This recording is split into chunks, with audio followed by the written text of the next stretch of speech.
Hello everyone and welcome to this video on contract types. We're going to be looking through both the considerations for choosing a particular contract type as well as the different major contract types available. So starting with the obvious question of what are contract types, and terminology can sometimes be a bit confusing. There is a lot of specific terminology around contracts. So contract forms refer to the physical form the contract takes. So that can be a verbal contract, it can be a written contract, including specialty contracts, or it can be an action contract. So once you have your contract form, the next question is what type of contract is going to be created. So a contract type refers to the distribution of risk within the contract, the arrangement of cost and payment terms, and the relationship between supplier and procurer with regards to both cost and risk. So there are particular types of contracts, of which there are many, almost infinite variations, but we can identify at least 4 major contract types as well as a couple of significant subtypes. We are going to start with just some considerations. So in this case, 4 major considerations regarding the selection process. So what kind of or what type of contract is going to be most appropriate. Probably the most important thing to be considered is the actual certainty or uncertainty of the scope of work needed. Certain types of procurement will have a fixed scope of work that's very well understood, either a performance or a conformance specification, and it may be a routine type of procurement or ad hoc procurement, where there's no real confusion or interpretation of what the contract requires.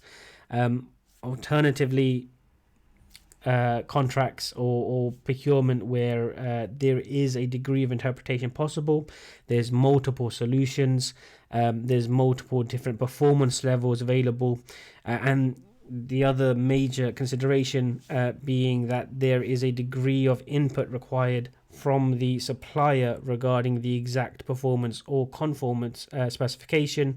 All of these things create uncertainty. So the exact amount of certainty included within the procurement itself is possibly the biggest determiner of the contract type that would be most appropriate. We also need to consider the distribution of risks when it comes to 2 major elements, both cost risks. So how is the potential risk of cost increases or cost fluctuations going to be distributed? Which party or how are the parties going to handle cost risk, as well as performance risk, which typically will include time risk, but can also include quality risks and anything else which is covered by the performance of the supplier within the contract. As well as this, you have the organizational context as well as the project context. So how important is it to have fixed costs? How much give is there within the budget?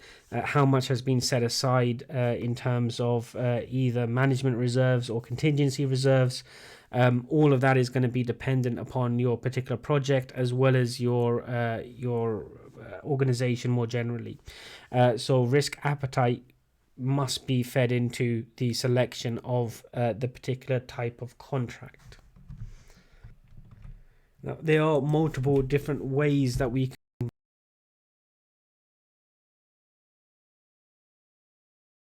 There are 4 major types of contract here, spread along a spectrum involving 2 axes. So we have the level of technical and schedule performance risk, which is really just the performance risk inherent within the performance of the contract. So that could be things like the risk of going beyond the time frame or any uncertainty surrounding time frame, as well as things like the quality of the procured item or service as well. So that would be along the left here, and along the bottom we have the level of price risk. So any fluctuations in price or changes in cost, how are those going to be distributed between the parties? So at the top, or one of the four here with fixed price, we have the greatest risk to supplier, and we're minimizing the risk to the procurer. And at the bottom here, with time and materials or unit price contract types, you have minimum risk to the supplier and much greater risk to the procurer. This should not, however, be seen as a win-lose scenario. It's not a case of simply your negotiating position and your negotiating leverage. It is rather an understanding that an appropriate distribution of risk, which again surrounds things like the scope of work and certainty and uncertainty inherent within the procurement cycle itself, that should be driving these decisions. So if you have the kind of procurement cycle where there is actually a lot of uncertainty, where there are particular circumstances which reduce the ability to accurately forecast how the contract is going to be performed, then we shouldn't assume that actually a fantastic negotiating position would be to try and push all of the risk onto the supplier and get something like a fixed price contract. That may have some short-term benefits, but ultimately it's going to reduce the motivation of the supplier to perform well. So we need to understand contract types in the light of what we've looked at before when it comes to supplier motivation and trying to align the motivations and the structural interests with the supplier as far as it's possible to be aligned with the procurer. The risks of ignoring this reality and seeing the negotiation as a win-lose scenario and attempting to push all of the risk onto the supplier, or as much of the risk onto the supplier as possible, is fairly obvious. It's going to result in a demotivated supplier and is going to result in typically lower performance. So whether that's quality or whether that's schedule, it really does significantly result in higher, in the terms of the APM, technical and schedule performance risk. So let's go on and actually look at the contract types themselves. So we have four: fixed price, target cost, cost plus, and time and materials. And particularly with fixed price and cost plus contract types, we have quite a few subtypes or variations. So if we look first at fixed price contracts, we see that they are three distinct variations as well, but the overall, in this case, definition of fixed price contract is pretty much exactly as it sounds. It's a contract where the ultimate price for the consideration for the work that's being done is fixed. So fixed scope of work for fixed price. If you don't have a fixed scope of work, or if you have uncertainty with the work that needs to be done, then obviously a fixed price is going to be problematic and is not going to result in an alignment or even a partial alignment between the structural interests of the supplier and the procurer. So a fixed scope of work and certainty around the work really is necessary for this to be an appropriate contract type for your procurement cycle. As a result, this type of contract would be really commonly used where the procurement or the item or service being procured is well known, well defined, and in many cases is likely to be a repeat procurement cycle. So something which has been procured before and will almost certainly be needed to be procured again. In terms of the variations and the subtypes, we have three. So if you look at the first one here, a firm fixed price contract, it's pretty much just a very standard and straightforward type of contract. There is a completely firm scope of work, as they are for all fixed price contract types. The job or the item being procured or service being procured has to be achieved and delivered within a particular time frame. there's an exact cost, and any increases or cost variations are to be borne with suppliers. So if there are any positive price fluctuations, so if the price to the supplier or the cost of the supplier is reduced, then the cost to the procurer is unchanged. So there is a small positive risk, but as with most things, that is coupled with the exact same negative risk as well, that the price fluctuation is actually going to be unfavorable, and therefore lead to a higher cost to the supplier, while remaining the same for the procurer. So typically this does lead to higher quotes, because that risk to the supplier has to be factored in and has to be priced in to the quote itself. We can still act to try and increase performance and manage supplier motivation, and typically this is done through incentives and contractual terms. So in this case, specifying exact incentives that will amend or increase the total price of the contract is fairly straightforward, as long as there are some kind of objective measurements possible to reduce the likelihood of contractual disputes and payment disputes. So if it is something quite straightforward, let's say if the items are delivered 5 days ahead of schedule, then there will be a £3,000 bonus. It's typically nice and straightforward. Same thing when it comes to quality measurements, which are not subjective or aesthetic, but rather precise and quantifiable. That's again a suitable basis to include an incentive fee. Now, this can reduce the risk of the supplier because it increases their ability to actually control the revenue through their own efforts in to a degree. But it can also, and this is probably more important, increase the motivation and serve to further align the interests of the procurer and the supplier together. The third subtype of fixed price contracts is going to be fixed price with economic price adjustment, which essentially is just a longer way of saying that the contract, well, actually this is the long way of saying it, but the contract will be carried out over a lengthy period, typically multi-year contracts spanning 2 to 4 years or 2 to 5 years. And therefore there is a potential for significant inflation or deflation, which changes the actual value of the cost and the price that's been agreed. So a nice straightforward method of doing this is to build in structural adjustments into the contract itself, which is what fixed price with economic price adjustment contracts do. It can track the inflation rate and inflation and or deflation rate. It can track baskets of goods.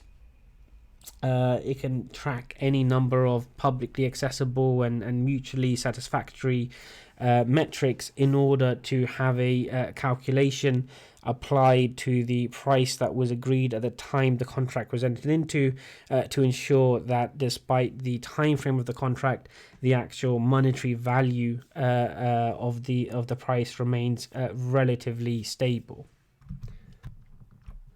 So that was fixed price contracts. If we move to the next one, which is going to be target cost. So this is still largely, in many cases, assigning the majority of the risk to the supplier, but there are some significant differences as well.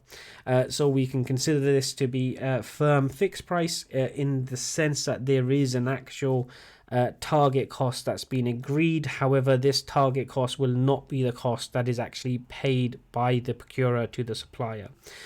So the supplier is paid the actual cost with a formula that's applied in order to try and further align the interests of the supplier and the procurer. That will either amend the cost up or down. So there is a pre-agreed target cost to work towards, and obviously the supplier will aim to try and hit this target cost where possible. If the supplier was to come under this target cost, so i.e. actually make cost savings, these savings will then be shared with the procurer. So in this case, You may think, well, that actually acts to reduce the appeal of target cost contract types to suppliers, and that would be true. However, the same principle applies to overspends. So if the supplier is hit with higher costs than expected and actually exceeds the target cost, they don't have to just accept and absorb the potential losses or the reduced profit margin, but the overspend itself is also split and shared with the procurer. So it's a way of trying to align the interests of both through a calculated formula where any deviations from the target costs, whether they're positive or negative, the benefits would be shared between the procurer and the supplier, as will the negative additional costs. Because of the nature of target cost contract types, and the sharing of both positive and negative deviations of costs, it requires a significantly more transparency than what's required by fixed cost contract types. So with a fixed cost contract type, there isn't any requirement for any kind of cost transparency. The supplier can quote a firm fixed price, and the procurer can choose to negotiate or walk away, but the negotiation really will presume on the basis of the overall fixed price. There's no need for the supplier to be transparent about its own internal costs. There's no need to be transparent about profit margin. There's no need to be transparent about overhead costs. The negotiation is simply around the firm fixed price and nothing else. Because we're with target cost contract types, we're actually choosing to try and split any changes in the cost of the supplier that requires a degree more transparency. So what would typically happen is that the two parties would agree on the base cost to the supplier. So this is the actual cost in terms of direct costs of fulfilling the contract to the supplier, as well as any overhead costs would be added to this. An agreeable profit margin would be added as well. And then usually some kind of, again, management or contingency reserves to ensure for normal operational risks. And then that would give you your target cost, and that would allow for a formula to actually split any significant cost deviations in either the overheads or more likely just the direct costs. So the formula isn't as straightforward as well. If the target cost is exceeded by, £500, then £250 will be borne by the supplier and £250 will be borne by the procurer. It's not a straightforward percentage split, but rather it needs a degree of transparency as to the actual costings of the contract from the supplier in order to work out a mutually agreeable and reasonably fair distribution of cost risk. The outcome, therefore, is that the supplier, at least in theory, is no longer motivated to overstate costs or understate costs in order to increase their profit margin, because there is a clear profit margin built into the target cost itself. So therefore it leaves a supplier with the motivation to control costs as far as possible, because then any controlling of costs, any positive outcome from that will be split between both the procurer and the supplier. So the supplier will actually benefit directly from cost control, and this is segregated and kept siloed away from the pre-agreed profit margin built into the target cost. So if we move on to the third type of cost, and we're gradually increasing the distribution of risk towards a supplier and away from the procurer. The other way around. The next contract type we have is cost plus contract types, and we have 4 distinct subtypes here as well.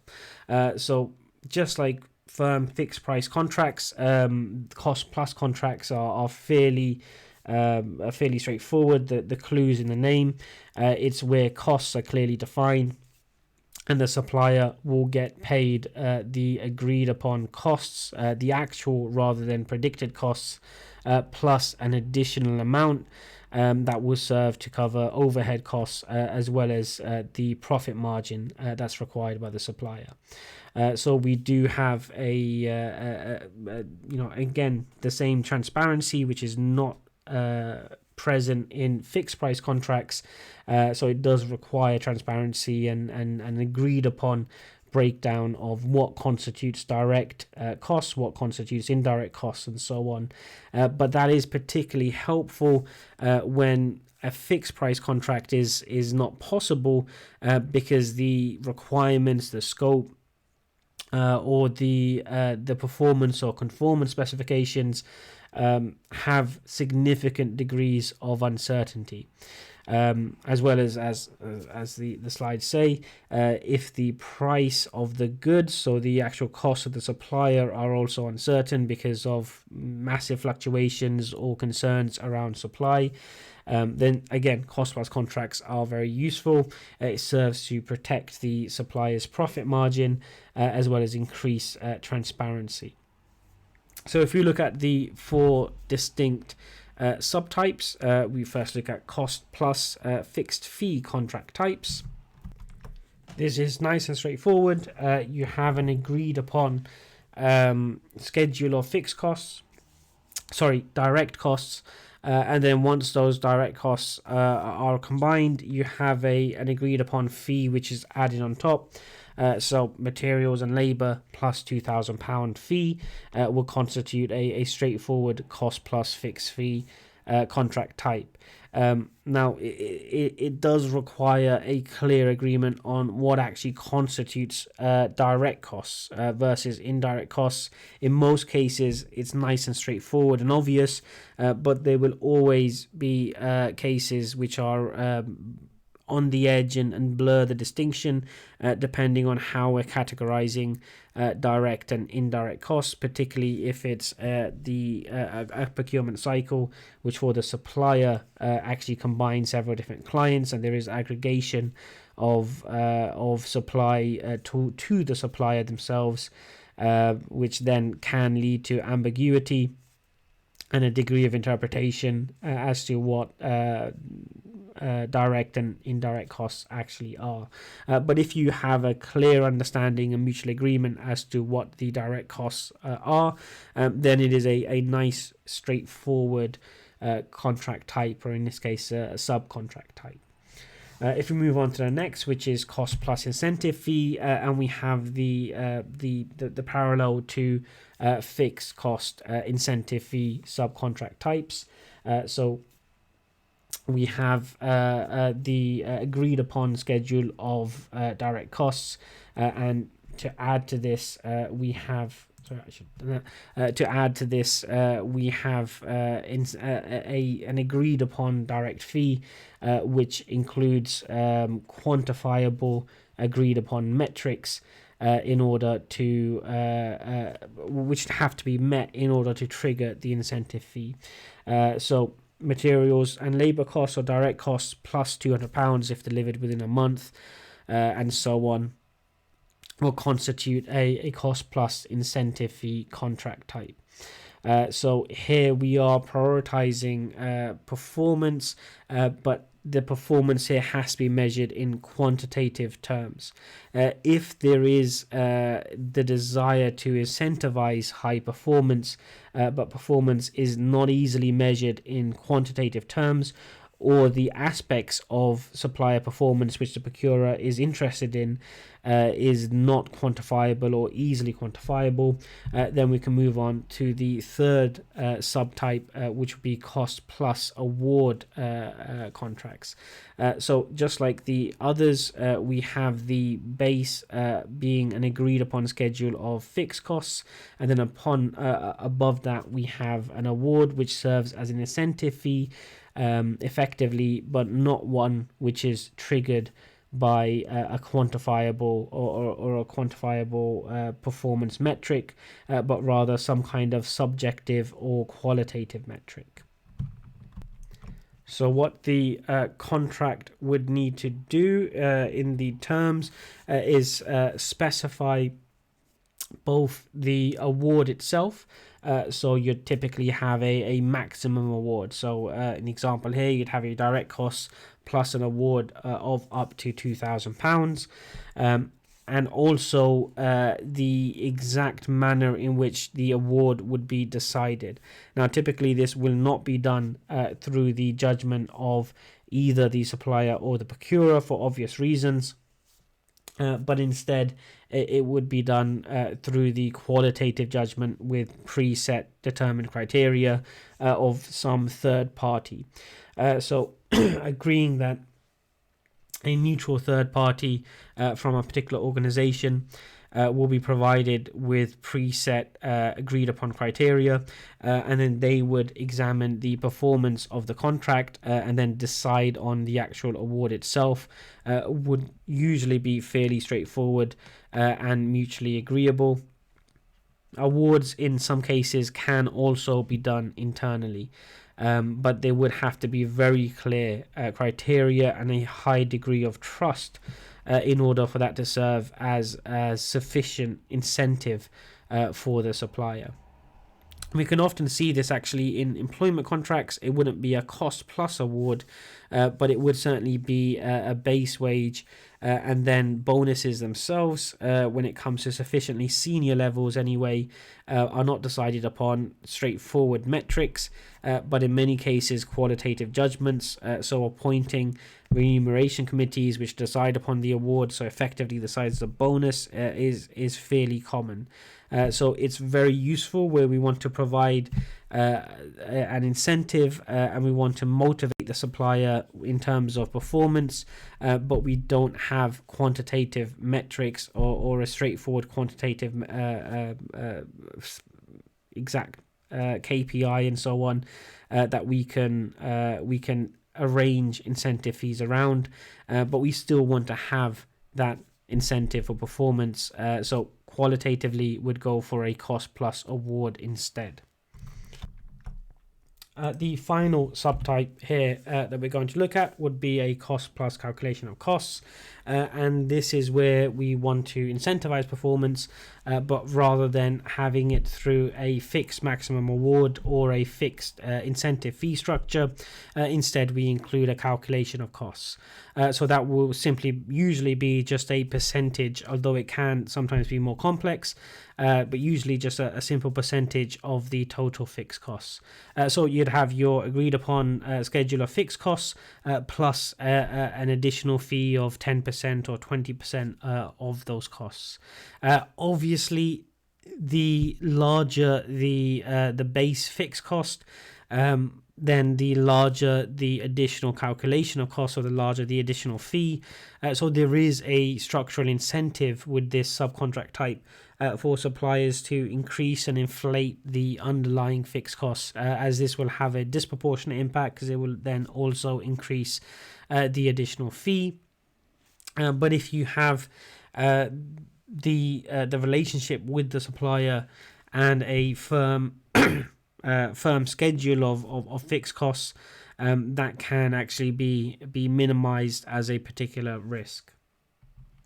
So with cost plus contract types done, the fourth and final distinct contract type would be time and materials, and this should be relatively familiar if you've had any experience working in a on a contractual basis, on a temporary or a contract basis, where it is a form of contract type where the majority of the risk is very much shifted towards the procurer rather than the supplier. So here, rather than distinguishing between direct and indirect costs, instead what we would do is simply break down the scope of the work and the actual work required in the procurement cycle to individual units, and then assign a particular cost to those units of work. All of the other subcontract types would apply here as well when it comes to setting incentive fees or additional award structures, but that basic principle would hold. You want to break down to a unit of cost and then work from there. in a way that allows fairly reasonable flexibility. So this is fairly common when it comes to consulting work or contract work. So an example could be an IT contractor, where you have the breakdown. The unit could be hours or it could be days, and there'd be a set rate for hours and days. So the contract type itself would specify, let's say, up to 20 or 25 billable hours, and then that would be a nice straightforward way of calculating the total cost required after the work has been done. That would be distinct and different from a typical employment contract, even a temporary employment contract, because time and materials are combined. So when we think about billable hours, this is not the same thing as actual hours worked.